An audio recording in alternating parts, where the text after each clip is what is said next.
Hey guys, wanna know how to fix no sound issue in PUBG Mobile?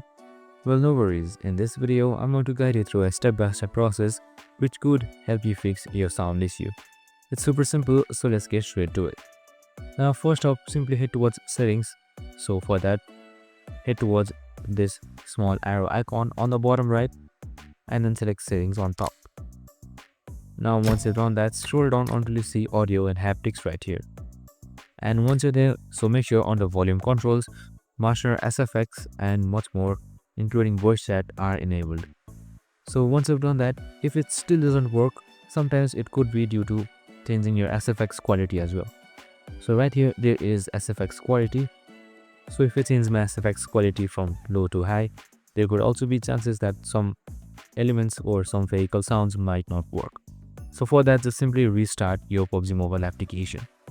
And the last thing you can do is simply clear your cache of PUBG Mobile. So we have created a dedicated video for that, so make sure to watch it. And that's it. Super simple and easy. I hope this video helped. If it did, make sure to like, subscribe and tune in with us for more of these videos. See you in the next one.